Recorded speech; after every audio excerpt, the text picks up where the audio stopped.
रात के लगभग 2 बज रहे थे। देव और ईशा अपने बिस्तर पर सो रहे थे। तभी देव उठ खड़ा हुआ और चलने लगा। देव होश में नहीं था। वो चलते चलते घर के बाहर चला गया और अंधेरे में कहीं गायब हो गया। फिर कुछ देर बाद वो वापस आया। देव के हाथ में एक सोने का सिक्का था। वो सिक्का लेकर घर के भीतर आया और बेड पर वापस सो गया। सुबह हुई और ईशा ने देव के हाथ में रखा सोने का सिक्का देखा।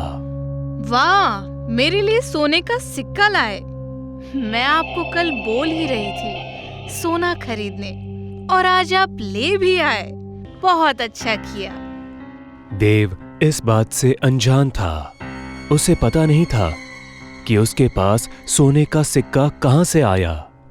वो अपने दिमाग पर जोर डाल रहा था, पर उसे कुछ याद नहीं आया। ईशा खुश थी कि उसे सोना मिल गया, लेकिन देव परेशान था कि उसे वो सिक्का कहां मिला।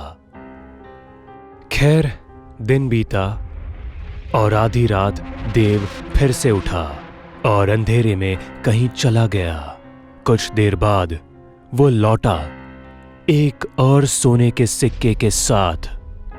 ये सिलसिला हर रोज होने लगा। ईशा खुश थी और देव परेशान। एक दिन की बात है, ईशा किचन में काम कर रही थी। बाप रे बाप, आज भी इतना समय लग गया घर का काम करने में।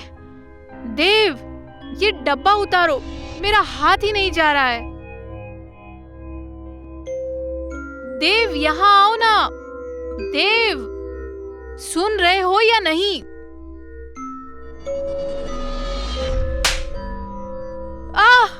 आइंदा से मुझे हाथ मत लगाना। देव ने ईशा को जोर का तमाचा मारा और वहां से चला गया। कितनी जोर से मारा है। मैंने क्या गलत कर दिया? जाओ, मैं भी बात नहीं करूंगी। रात का समय था। देव और ईशा सो रहे थे।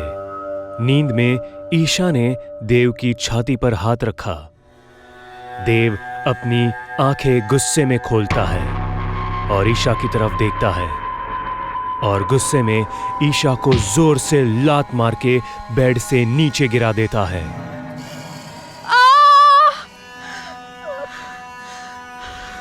देव को हाथ मत लगाना। मुझे क्यों गिराया? तुझे बोला था देव को हाथ मत लगाना। फिर क्यों मेरे देव को हाथ लगाया? देव मेरा है। तुझे सोना चाहिए था ना?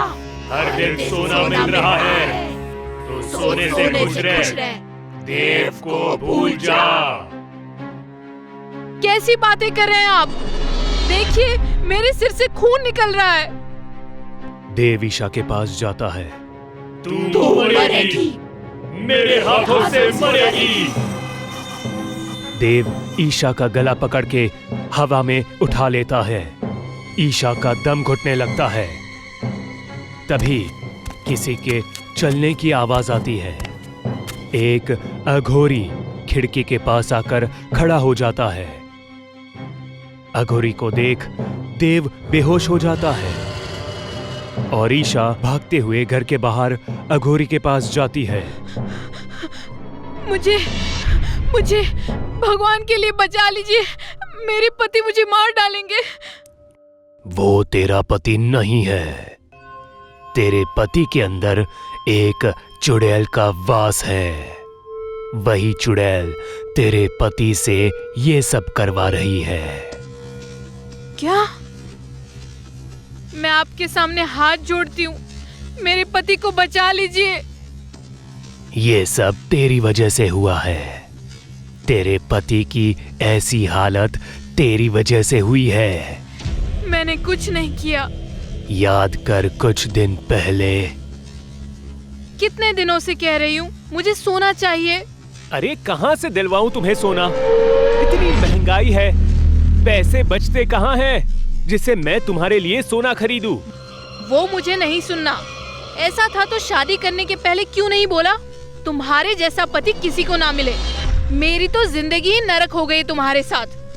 जैसे भी लाओ, खुद को बेच कर लाओ, पर मुझे सोना चाहिए। अब तो तू खुश है ना? हर दिन सोने का एक सिक्का मिल रहा है तुझे। तू ही बोली थी ना, खुद को बेच के सोना लेके आओ। तेरे पति ने अपनी रूह उस चुड़ैल को बेच दी और उसके बदले हर दिन एक सोने का सिक्का मिल रहा है। भूल जा अपने पति को तू। नहीं नहीं, मुझे मेरे पति चाहिए। मेरे पति को बचा लीजिए। कोशिश करके देखते हैं, बाकी सब भगवान भरोसे।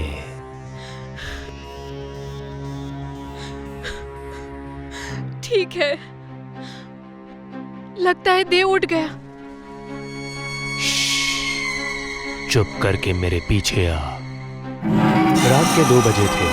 देव उठकर जंगल की ओर चल पड़ता है। देव के पीछे अघोरी और ईशा भी जंगल में जाते हैं। देव जंगल में एक बरगद के पेड़ के सामने खड़ा हो जाता है और देव के शरीर से चुड़ैल बाहर आती है और देव वहीं गिर जाता है। ये तो डाकिनी चुड़ैल है। डाकिनी चुड़ैल जैसे ही बाहर आती है, अघोरी देव के माथे पर विभूति लगा देता है और हाथ में एक लाल धागा बांध देता है और देव के आसपास विभूति से एक घेरा बना देता है। डाकिनी चुड़ैल पेड़ से बाहर आकर चिल्लाने लगती है।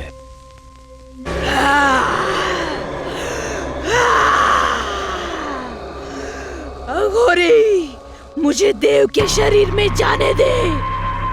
नहीं, तू देव को छोड़ दे। नहीं, नहीं छोड़ूंगी देव को, और तुझे भी मार डालूंगी। तू मुझे छू तक नहीं सकती है। तुझे मैं जला के भस्म कर दूंगा। डाकिनी चुड़ैल ईशा के शरीर में घुस जाती है। देव को होश आता है। ईशा!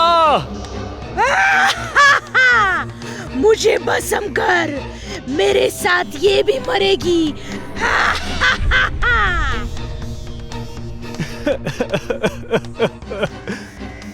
ईशा के बाल खुल जाते हैं और वो उल्टी पेड़ से लटक जाती है। ओम ह्रीं क्रीं चामुंडाय नमः। ओम ह्रीं क्रीं चामुंडाय नमः। ईशा का शरीर छोड़ दे, वरना इस पेड़ को ही जला दूंगा। नहीं नहीं, तू ऐसा कुछ नहीं करेगा अघोरी। मैं जरूर करूंगा। भोलेनाथ की मर्जी है। तुझे ईशा का शरीर छोड़ना ही होगा। ईशा को छोड़ दे और अपने पेड़ में वापस लौट जा।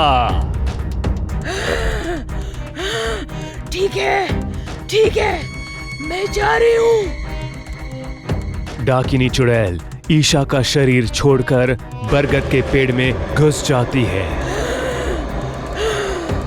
अघोरी, आज तो तूने इसे बचा लिया, लेकिन मैं देव को नहीं छोड़ूंगी।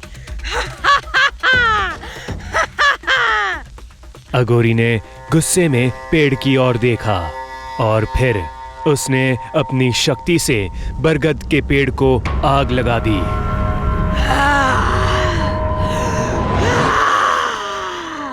पेड़ के जलने पर चुड़ैलों और प्रेतों की चिल्लाने की आवाजें आने लगी। देव, ये सब तुमने खुद किया था ना। उस दिन तुम उस काले जादूगर के पास जाते और ना ही ये चुड़ैल तुम्हारे पीछे लगती।